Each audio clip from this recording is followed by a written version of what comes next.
te bu ñu leen waxee ñun ak ñoom daanaka c'est la même famille daal. te ñaari fan yi ñu toog vraiment gisuñu leen wét nañ trop.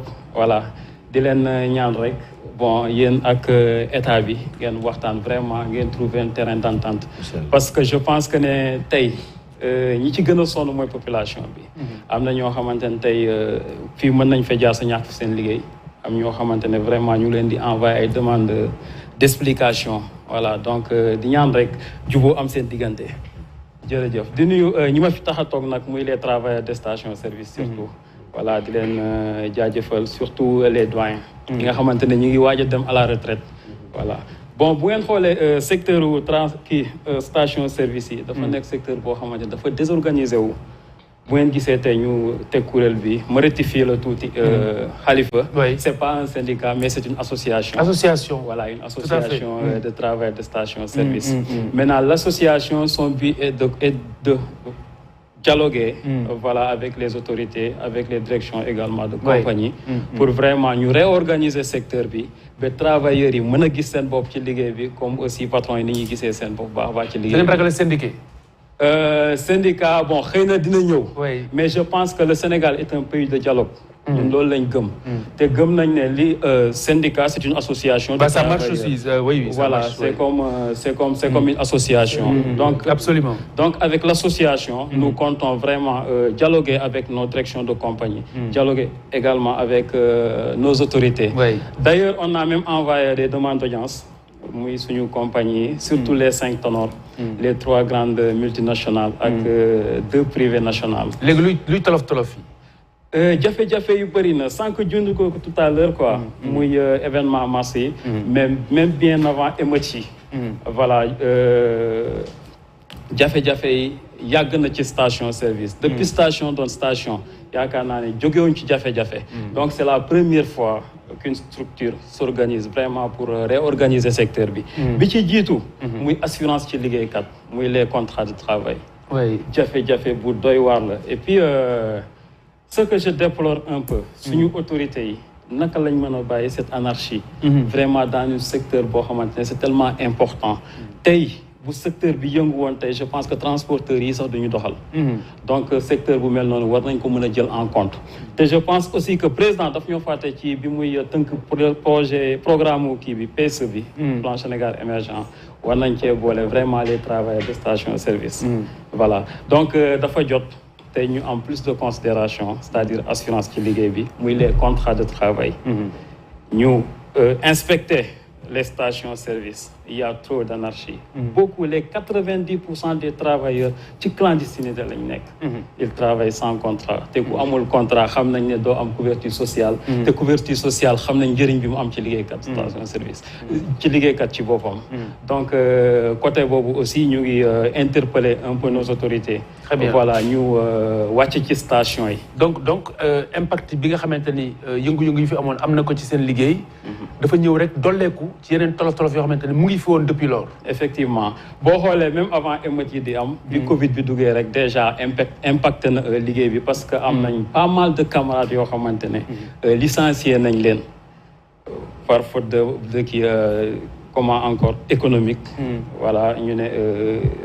qui économique, comment on l'appelle encore voilà, nécessité économique, nous wàññi sans le droit. Je pense que l'État, président, defoon na benn ordonnance. Absolument. Pour wax ne ces travailleurs yi nga xamante ne. ci Covid bi voilà dafa tere woon sax. voilà dafa tere woon ku dàq boo dàkkee aussi nga envoyé travailleur bi pour mu dem kii comment dire économique. da nga koy fay 70% de son salaire. te loolu. amul ci suñu liggéeykat yi ñu jot a recensé te ñu wàññi woon leen ci Covid bi. bi événement mars yi ñëwee. aussi je pense que ñëpp gis nañ li fi xew. ciblé woon nañ vraiment station service yi te gis nañ yàq-yàq yi fa am. suñu camarades yu bëri ba léegi moment bii may wax ak yow ñu ngi toog liggéeyuñu. te amul benn mesure d'accompagnement boo xamante ne vraiment autorités yi. xanaa station yi amuñoon assurance. bon c'est ça le problème. bon anarchie bi am bon je pense que ci. même gérant yi sax dañ koy déplorer. mais seulement dañoo xaw a ragal. j'ose le dire ah. kan moo ragal lan. bon les gérants de station parce que système station service ni muy demee la dafa am souvent li ñu naan la gérance libre ak li ñu naan aussi la gérance directe. Gérance libre mooy bailleur bi am xaalisam ñu investir la gérance libre avec la gérance directe. Gérance libre bi mooy ki nga xamante ne tey dafa yor xaalisam ñëw investir quoi ñëw gis compagnie bu mag bi dugal xaalisam ñu jox ko station service. Par contre am na gérance directe qui est plus ou moins aussi directe ak société par intérim yi nga xamante ne du avantage du travail de station service. maanaam multinationale yi dafay jaar si génn kër. Voilà kooku utal que ñu koy liggéeyal. c'est ça c'est ça di liggéey ci ay anam yu doy waar. J'ai même l'impression parfois dama koy wax on dirait que ñu ngi revivre l'esclavage mais sous une autre forme. Vous êtes mal payé mal payé. Mais c'est une intérimaire ngeen quoi. Intérimaire non am na intérimaire am na ñoo xamante ne dañuy liggéey avec la gérance libre bi moom mooy jël travailleur am mais ci standardu entreprise bu mag bi lay liggéey c'est-à-dire tenue entreprise bi lay sol. règlement entreprise bi la travailleur bi di appliqué en fait, c'est voilà ba pare entreprise bu mag bi danaan le travailleur là danaan c'est la carte de visite de la station. C'est ça. Tout en disant que kooku bokkul ci moom c'est un employé du gérant. Je pense que dafa jot aussi suñu autorité yi ñu fexe ba entreprise yooyu bien que ci mondialisation lañ nekk ils ont le droit d'installer leur entreprise fii au Sénégal.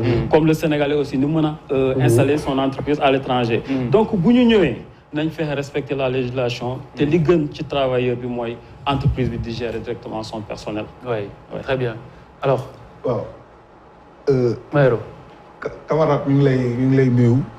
mais bu ma ci li ma jàngat say wax association du régler problème il faut ngeen ñemee dem former syndicat. loolu moo leen ciy génnee.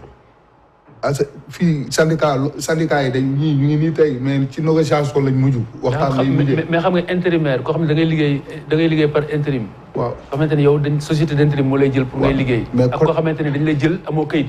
mais code de travail am na lu mu devenir ci liggéeykat bi. am na temps boo xam ne.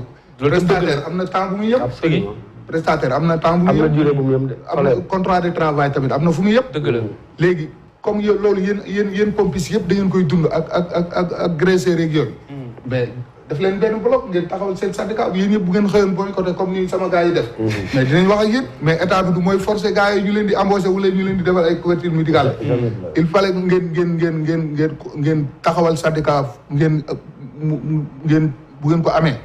ci lay gën a gaawee seen problème réglé. sinon bu ngeen naa ay association di laqatu ci ay association defe ni bu ngeen waxee ñu dàq leen da ngay toll foo xam ni boo waxul da ngay dee de. non syndicat bi dans l'esprit taxaw na sax parce que tey jii. moom fi mu taxaw. moom Mamadou Lamine. risque bi mu jël ñëw fii. waaw ci intérêt général. mel na ni léegi yow teewee nga ko. Modou teewee na ko professeur ma teewee Sénégal teewee. mel na ni taxaw na. xam nga Khalifa. waaw gis nga syndicat. 11 personnes yu nekk am nga droit def syndicat. moom comme jël na risque yi ba jël engagement de fédérer di def association. na ko ñimee taxawal syndicat. bu ko taxawalee bu demee bokk ci central kenn dootu ko mën a néewal doole. dina am ku ko appuyer. parce que après nga coaché ko kon. waaw bu ñëwee ma coaché ko Modou. en tout cas ñu ngi koy jaajëfal di wax ne nag man de seetlu naa ne pompistes yi moom conditions yi difficiles la ñuy liggéey. ñoom seetlu naa leen. parce que boo xoolee da ngay gis parfois da ngay ñëw ci station bi jël fii carburant. yow 8 heures ci suba. kooku léeg-léeg da nga ko fay fekkaat même 8 heures ci bis suba.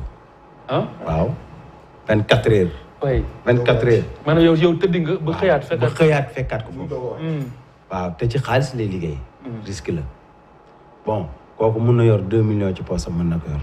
c'est pas sûr te ci biti lay fanaan. pompis yi ngay gis ñu dem tëju seen biir bariwul te ñu ci bëri bu ñu fekkee seen i séenaa def ko ñu seen séenaa bi ñu dàq ko da ngay taxaw di xool say pompe ñu ciy tëdd daal bariwul xam naa ne. yooyu condition du yàgg sax nga nekk ci nga màggat. gis naa ci ñoo xam ne vraiment defuñu ci même pas 5 ans mais boo leen gisee fi mu toll nii da nga naan am nañ 60 ans condition yu difficile la parce que dama dëkk ak ñoom ñi nga xam ne ñoom lañ ci embauché comme ni ko sooy waxee da ngeen di fexe am. reconnaissance sur l'état. est-ce que am na déjà am na ñu embauché si yéen. embauchement waaw am na ñoo xamante ne am nañ embauchement. parce que bon secteur bi dafa désordonné comme ni ma la ko waxee. quoi am na entreprise yoo xamante ne dañuy jël embauché. surtout les privés nationaux mu nekk lu ma jaaxal aussi quoi. parce que comment une multinationale la mu mën a privé national bi mën ko. te je pense que privilège la woon. nga liggéey ci multinationale. vraiment xam nga mooy firndeel ne jege naa leen am na ci ñoo xam ne embauché nañ leen. moo tax ñooñu ñooy fexe jàppale ñi ci seen ginnaaw parce que bu ñu la embauché nga gis benn génération bu ñëw ci ginnaaw nga xam ne mën nañ fa toog 10 ans wala 15 ans kenn du leen embauché ñu xëy wàcc te ay erreur yu ndaw raw ñuy def rek ñu daal leen dàq da ngay gis mu yàgg ci station de dafa plus de 5 ans ba nga defee ni ki embauché nga ñëw tuuti rek ñu ne la benn werante bu ndaw la ànd def ak seera bi ba dàq na ko dama ci am sax ay frères yoo xam ne ci la ñuy liggéey vraiment nekk na secteur boo xam ne te secteur pétrolier ku ko xam ne secteur bu mën a embauché la dafa bëri xaalis am na ressource war nañu mën a embauché d'ailleurs am na nag ay benn yoo xam ne bu dee ñi nga xam ne ñooy chauffeur citerne yi am na ñu ci affilié ci syndicat yi ñooñu am na ci ñoo xam ne affilié nañ ci syndicat transport yi mais ñi nga xam ne ay chauffeur la ñu problème bi mooy pompis yi nag il faut toll nañ boo xam ne kenn ku nekk xam na ne oto bari na Sénégal mais station bari na Sénégal te seeraan yi duñ ko jaay. parce que multinationaux yi duñ ko jaay. yaa ngi dégg ma ñoom ñooy jiima fédérer seen ay forces organisé wu sur le plan syndical. bu ko defee mën a dem ci benn yooyu parce que dafay am association dafa am lu mu mën rek. dafa am lu mu mën mais am na loo xam ne mënu ko. syndicat moo leen mën a yéegal fenn fi gis nga patronat boobu ngay wax.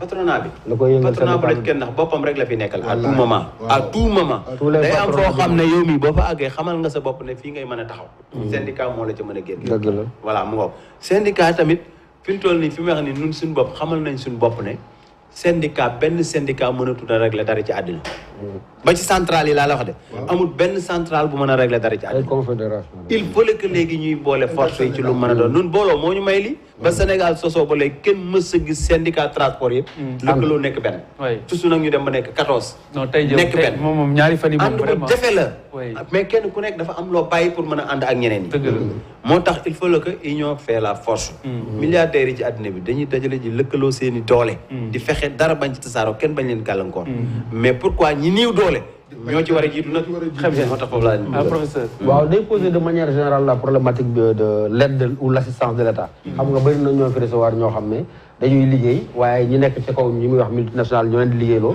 mais état bi daf leen di abandonné ak ñoom maanaam ñoom dañ nekk position de précarité am ay droit ñe duñ wàccoo ak moom waaye duñu gis kenn yegg na sax ba ñu daan la état bi au lieu mu teg pression am mais ñu dem inspection du travail seen biir réew que le bafoué droit yi am na ko taxaw fii ne la am na ko taxaw benn bu invité na fii nit ku taxaw ne maa bañ fayu ma sam biir réew donc ñii nekk ay ndaw et surtout li mu la wax dëgg la dañ war a organiser wu parce que fii Sénégal réew pétrole la gaz la am ni ñu koy waxee donc fii ak ay 2000 ban année la ñu commencé espace dans 2 ans 2023 donc na am benn boom buy am ci secteur bi ni la ko sa mag yi waxee bu fekkee ngeen organiser wu déjà en syndicat di ngeen nekk une force boo xam ne di ngeen mën a négocier valablement quoi mais c'est vrai que encore une fois précarité bi ngeen nekk du ngeen néew di yoon dañ leen ci war a jàppale parce que yaa fi wax dogal bu chef d'état jot daal dina buñ dàq ci période du Covid ñu dàq fayuñu benn redevance fayuñu benn droit te mujj nekk ni ba léegi amujul fenn mënuloo sori ci action bi parce que doo syndicat boo xam ne tu es constitué en tant que tel li leen dal afte yi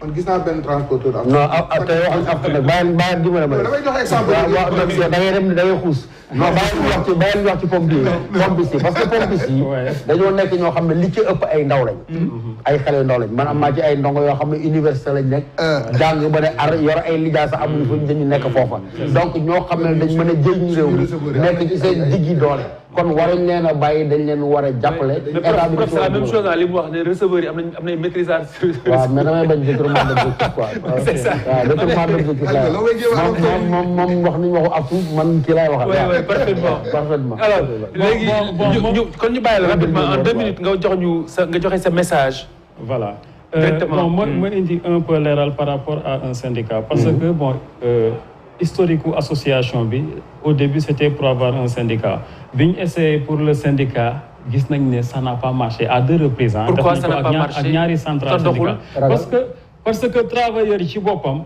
amuñu liberté syndicale am na compagnie boo xamante ne tey bu lay recruter sax dafa la naan entreprise bi fii amul syndicat voilà donc les gens ont peur maintenant on a décidé d'aller en association parce que comme ni ma la ko waxee au début que le Sénégal est un pays de dialogue mais vous avez abdiqué très tôt ngeen ñëw di liggéey ki la war a employé ne la fii moom amul syndicat jalgati na yoon après yow nga ñëw contre na loolu lu gën a yomb non yéen a yombal affaire bi non doucement waaw bu ngeen ma doon 10 personnes yoo xam ne yéen ñëpp wala 11 personnes ngeen bind seen tur ak at bi ngeen ñëw ci syndicat bi su ngeen demee CSA Modou Diouf dina leen organiser bu ngeen ñëwee synthèse suñu centrale dinañ leen organiser. ñun waxtaan nañ ak centrale syndicale yu bëri li muy wax ni ñun xam nañ ko. waaw xam nañ ko parce que nee naa la on l'a fait à 2 reprises. mais la ma tax mu échec. parce que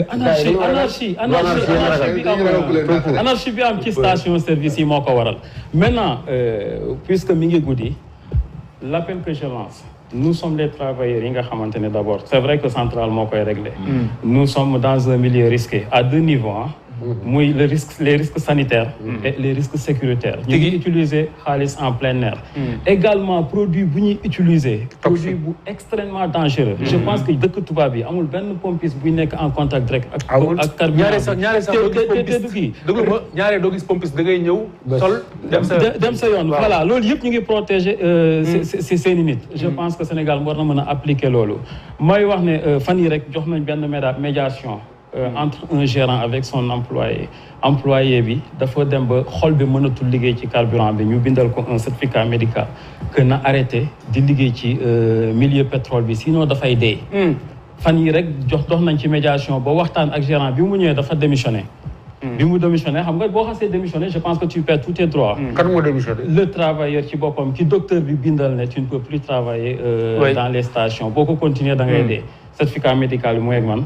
kii bi pardon une copie certificat médical mi ngi man bi ñu doxee médiation aussi vraiment mu nekk gérant boo xamante ni il est exceptionnel par rapport aux autres gérants et aussi référence la pour les gérants de station service parce que bi ñu ñëwee waxtaan ak moom bien vrai que il a démissionné mais il a perdu ses droits mais dafa ne n'empêche bu feebaree man ordonnance am indil leen ma ko man dinaa tudd ko non c'est pas non si ki ko def non dama ni déglu ma gérant bi def loolu tudd ko c'est un citoyen. tudd ko. c'est un patriote. tudd ko. il s'appelle Sega. waaw Sega nag Sega Faye. Sega Faye. franchement vraiment il a kon Sega Faye royukaay la. voilà de remarquable vraiment. parce que ñun ñi dox yi woon médiation bi sax. il a dafa yëkkati xaalisam ne ça c'est le transport. jërëjëf Sega jërëjëf vraiment di wax aussi un peu sur la convention des waaw pour terminer waaw ci pétrole bi quoi. la convention bi ñu ko tënkee. travailleurs de station service yi boolewuñu leen ci. te je pense que tey bu ñu waxee pétrole tey. doo ci génnee travailleur de station service bu fekkee attaché commercial bi nga xam te ne moo nekk dans un bureau climatisé avec un véhicule climatisé kooku nga dugal ci convention pétrole bi. à force raison ki nga xamante ne mooy dund pétrole bi directement. nga xam ne moom moo nekk ci risque yooyu. vraiment na président ak ñi mu àndal xoolaat convention bi ba ñu dugal ci aussi les travailleurs de station service. jërëjëf ñu lay gërëm di la sant laataa ñuy tàggoo tëj fàttali rek ne Boubacar Dieng xamal nañu ne accord mujjul am accord amul si diggante syndicat yi ak ñi nga xamante ni ñoom ñooy gouvernement bi kon mu mel ni grève bi jeexagul donc dina metti waaye foog naa ni bu ñu demee ba si kanam xëy na di ngeen yërëm doomu aadama. nañ nekk ay Sega Faye quoi. nekk leen ay Sega Faye jàppale askan Modou nekk leen un peu ay Sega Faye. waaw dinañu ko am. waaw parce que am na beneen instance bu des. boo xam ne présentement ñoom bu ñu jógee ci foofu ci ministère bi. ñu nga jëm quartier général. waaw am na yeneen waxtaan yu fa mën a am. très bien am na yeneen waxtaan yu fa mën a am. ci kaw loolu nag waxtaan yooya. mi ngi juddoo ci cadre unitaire bi ak njabootam gi mu jaboote. très bien base bi. kon du ñàkk ba balaa ñuy xëy incha allah. man su ma jógee fa laa jëm su ma jógee fa laa jëm. mais dañuy lever mot d'ordre ndax dañuy continuer mot d'ordre bi. loolu dara leeraguma. jërëjëf Modou dans une cadre. jërëjëf Modou Ndiaye ñu lay gërëm di la sant vraiment kontaan nañ trop si dalal la kontaan également dalal la suñu doomi ndey El Hadj Mayoro Fall. ah waaw mais xam nga tàggoo bi moom kon xibaar yi du xaj de. waa tënk ko si ñaari baat bokk. waaw di nuyu waa Dakar Dem Dikk yëpp. ok da ngeen nuyoo tàggoo. waaw